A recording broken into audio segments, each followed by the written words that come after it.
Politics ہے وہ کیسے ایوالو کر رہی ہے اور یہ جو اتحاد ہے یہ کتنا ڈیمیج کرے گا پیپلز پارٹی کی سیاست کو۔ ہمارے ساتھ فیصل کریم کنڈی صاحب موجود ہیں، بہت شکریہ آپ کے وقت کا۔ بتائیے گا پیپلز پارٹی کی اگر ہم مخالفت کی بات کریں تو وہ اب تحریک انصاف کے مقابلے میں نون لیگ سے زیادہ ہو رہی ہے۔ اس کی وجہ کہ احسن اقبال صاحب کا بیان ہے کہ پیپلز پارٹی کیا یہ کہہ سکتی ہے کہ جیسا ہم نے کراچی کو بنایا ویسا پورے ملک کو بنائیں گے؟ میرا خیال ہے وہ یہ کہنے کی پوزیشن میں نہیں ہے، یہ احسن اقبال صاحب کہہ رہے ہیں۔ How do you respond to this? دیکھیں، بسم اللہ الرحمن الرحیم، ہمیں یہ نہیں ہے کہ ہمارا کسی کے ساتھ مقابلہ ہے، کسی کے ساتھ نہیں ہے۔ پاکستان پیپلز پارٹی کے چیئرمین نے آلریڈی کہا ہے کہ ہمارا مقابلہ غربت، بے روزگاری اور مہنگائی کے ساتھ ہے۔ احسن اقبال صاحب پہلے اپنے ہی پارٹی کے دوست جو ان کے ہیں دانیال عزیز صاحب کو تو جواب دیتے ہیں۔ جو دانیال عزیز صاحب نے ان کے اوپر جس قسم کے الزامات کہیں یا جن چارج شیٹ دیے، پہلے اس کی صفائی پیش کر دیں، پھر دوسرے بات کریں۔ بالکل پاکستان پیپلز پارٹی یہ دعویٰ کر سکتی ہے کہ جیسے ہم نے کراچی کو بنا اس طرح ہم لاہور کو بنائیں گے۔ آپ مجھے بتائیں کہ NICVD، ہمارے ہیلتھ کے SIUT، سائبر نائف، یہ ہاسپٹل جو ہمارے ہیں، ہمارے جو لیور ٹرانسپلانٹ ہے، کڈنی ٹرانسپلانٹ ہے، دل کے امراض کے ہیں، کینسر کے ہیں، فری آف کاسٹ سب کے پاکستان سے جس کونے سے بھی لوگ ہیں فری آف کاسٹ علاج ہوتا ہے۔ احسن اقبال صاحب مجھے بتائیں کہ پنجاب میں کون سے اسپتال ایسے ہیں جس میں پاکستان کے لوگ جاتے ہوں اور پنجاب میں فری علاج کرتے ہوں اور ان کی حکومت میں بنا ہو؟ آج تک تو مجھے نہیں پتا۔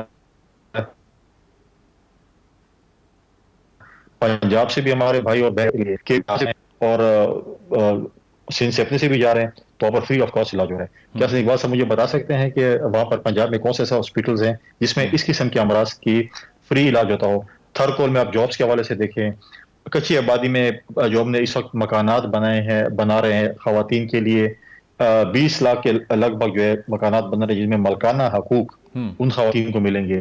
بے نظیر کے ہم سپورٹ پروگرام کو دیکھ لیں جس کے اس وقت بھی جو ہے 96 لاکھ سے لگ بھگ جو ہے بینیفیشریز جو مستفید ہو رہی ہیں، ان کے بچے بھی ٹیوشن فیس سے مستفید ہو رہے ہیں۔ اور جس کا واویلا یہ کر رہے تھے سی پیک کی بنیاد صدر آصف علی زرداری صاحب نے رکھی تھی، جس کا ڈول ابھی بھی پیٹ رہے ہیں۔ پرانی تختیوں پہ پرائی تختیوں پہ جو ہے وہ کہنا بہت آسان ہے، لیکن آپ کی حکومت پہ جو افتتاحیں ہوئی ہیں پچھلے 16 مہینے میں، فیصل صاحب لیکن دیکھیں نا 16 ماہ کی حکومت میں جس کو PMLN لیڈ کر رہی تھی، اس وقت تو بلاول بھٹو صاحب کی بھی شہباز شریف صاحب تعریف کر رہے تھے، کہہ رہے تھے کہ یہ ہماری پارٹی میں ان کو ہونا چاہیے تھا۔ اچانک سے عوام تو یہ سمجھ رہے ہیں کہ اب یہ آپٹکس ہیں، الیکشن میں آپ جا رہے ہیں، دونوں طرف سے بیان بازی ہو رہی ہے تاکہ اپیل پیدا ہو۔ دیکھیں، پارٹی میں اچھے برے لوگ تو ہوتے ہیں، ہمارے دروازے تو ہر کسی کے لیے کھلے ہوتے ہیں۔ پولیٹیکل پارٹیز کے جو ہے اور خاص پاکستان پیپلز پارٹی کے دروازے ہر شخص کے لیے کھلے ہیں، اور اس میں اچھے لوگ بھی ہو سکتے ہیں، کمزور لوگ بھی ہو سکتے ہیں، تیز لوگ بھی ہو سکتے ہیں۔ اچھے مطلب کہ بالکل ہم نے شہباز شریف صاحب جب وزیر اعظم تھے، میں خود جہاں سے پروگرام کروں یہاں پر انہوں نے 3-4 دورے ڈیر اسماعیل خان نے کیے، اتنی سپیڈ سے انہوں نے افتتاح کیے، اس سپیڈ سے فنڈ نہیں، ابھی تک صرف تختیاں ہیں، اس کے اوپر فنڈ کوئی نہیں ہے، صرف افتتاح کر گئے۔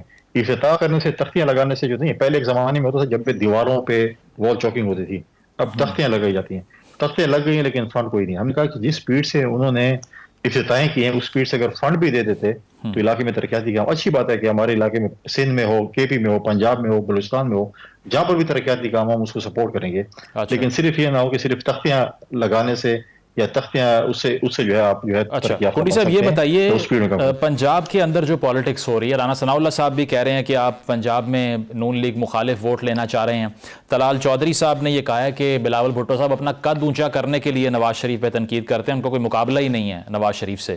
پنجاب کی پالیٹکس واقعی ایسے ہے کہ آپ اینٹی نواز ووٹ کو گیدر کرنا چاہتے ہیں؟ دیکھیں، پہلے تو ووٹ کا پیمانہ ہونا چاہیے کہ ووٹ کا پیمانہ کیا ہے، سروے سے ہوتا ہے اور الیکشن سے ہوتا ہے، ٹھیک ہے۔ الیکشنز اگر آپ دیکھیں تو ریسنٹلی جو پنجاب میں الیکشن ہوئے ہیں وہ ضمنی الیکشنز ہوئے تھے جب ہم 16 مہینے کی حکومت ہماری تھی، اس وقت شہباز شریف صاحب وزیر اعظم تھے، حمزہ شہباز صاحب وزیر اعلیٰ تھے، اور اس وقت 20 سیٹوں پہ ضمنی الیکشن پنجاب میں صوبائی سیٹوں پہ ہوا، ایک قومی اسمبلی کی سیٹ پنجاب میں تھی اور ایک قومی اسمبلی کی سیٹ کراچی میں تھی۔ ہمیں 2 سیٹیں دی گئی، ہم دونوں سیٹیں قومی اسمبلی کی جو ہیں وہ ہم نے ان کے وائس جو ہے کیپٹن کو بھی ہرایا اور کراچی میں جو ہے وہ بھی ہم نے سیٹ جیتی، لیکن 20 سیٹوں میں جو ہے وہ PMLN 1 سیٹ جیت سکی، 19 سیٹیں ہاری۔ تو ان کا اپنا حال تو یہ ہے کہ 19 سیٹیں ہار گئے ہیں، 1 سیٹ جیتے، جس میں وہ کہہ رہے تھے کہ ہم 15 سیٹیں تو بالکل جیت رہے ہیں، 2 کے 3 پہ مقابلہ ہے اور 2-3 جو ہے مطلب 5 میں سے مقابلہ بھی اور PTI بھی جیت رہی ہے۔ تو لہٰذا 20 سیٹوں میں سے خود 1 سیٹ جیتے ہیں اور دعویٰ کر رہے ہیں کہ ہمارے بڑے ووٹ ہیں. پہلے آپ ووٹ کا پیمانہ تو بتائیں کہ ووٹ ہیں کدھر. ریسنٹلی الیکشن جو ہے اس میں تو آپ سیٹیں نہیں جیتے ہیں, اس میں تو آپ کو لوگوں نے ریجیکٹ کیا ہے. تو اب آپ کیوں دعویٰ کر رہے ہیں؟ اور یہ کسی کے دیکھیں, لیکن سر نواز شریف صاحب کی واپسی سے کوئی نئی جہت نہیں آئے گی پارٹی میں ان کی؟ دیکھیں میں نواز شریف صاحب بالکل پاکستان آئے ہیں, لیکن مجھے بتائیں کہ ابھی تک عوام میں گئے ہیں؟ واحد پاکستان پیپلز پارٹی جو عوام میں گئی ہوئی ہے, چاہے سندھ میں مٹی میں جلسہ دیکھیں, چاہے بلوچستان میں اگر آپ دیکھیں جس طریقے سے ہم نے یوم تاسیس منایا, خیبر پختونخوا میں ہم نے ورکر کنونشن 6 کیے, پرسوں سے ہم دوبارہ خیبر پختونخوا جا رہے ہیں, بلاول بھٹو زرداری صاحب وہ پھر کنونشن کر رہے ہیں, پنجاب جا رہے ہیں, تو عوام کے اندر موجود ہیں. ہم کہتے ہیں فری اینڈ فیئر الیکشن ہونے چاہیے اور جلد ہونے چاہیے. کیا انہوں نے آج تک کنونشنز کیے ہیں؟ یہ تو صرف دائیں بائیں دیکھ رہے ہیں, بیساکھیوں کو سہارا ڈھونڈ رہے ہیں کہ ہمیں کون سہارا دے گا کس صوبے میں, اور ہم جا کر جو ہے کہ اسے سیٹیں. آپ نے فری اینڈ فیئر کا ذکر کیا, ویسے آپ کو دکھائی دے رہے ہیں فری اینڈ فیئر ہوتے ہوئے؟ میں امید کرتا ہوں کہ اس ملک میں فری اینڈ فیئر الیکشن ہونے چاہیے. چیف الیکشن کمیشن سے ہماری امید ہے کہ وہ فری اینڈ فیئر الیکشن کریں گے. فائز صاحب کے ایز اے چیف جسٹس ہوتے ہوئے ہم سمجھتے ہیں کہ فری اینڈ فیئر الیکشن ہوں گے, کیونکہ یہ ملک جو ہے ابھی نئے لاڈلے کا یا سلیکٹڈ کا متعامل نہیں ہو سکتا. 8 فروری کو ہو جائیں گے یا لنگر آن بھی کر سکتے ہیں؟ نہیں, میں سمجھتا ہوں کہ 8 فروری کو الیکشن ہوں گے, کیونکہ چیف جسٹس صاحب نے بھی کہا ہے کہ آپ الیکشن کے متعلق کوئی ڈیبیٹ نہیں کریں گے اور اس ٹائم پہ ہوں گے. تو ہم ڈیبیٹ نہیں کر رہے ہیں, اور ہم اس امید سے, اور ہم نے کمپین شروع کی ہوئی ہے, اور جب شیڈول آئے گا تو ہم اپنی باقاعدہ آفیشیل کمپین لانچ کریں گے. لہٰذا ہم امید کرتے ہیں کہ فری اینڈ فیئر الیکشن ہوگا.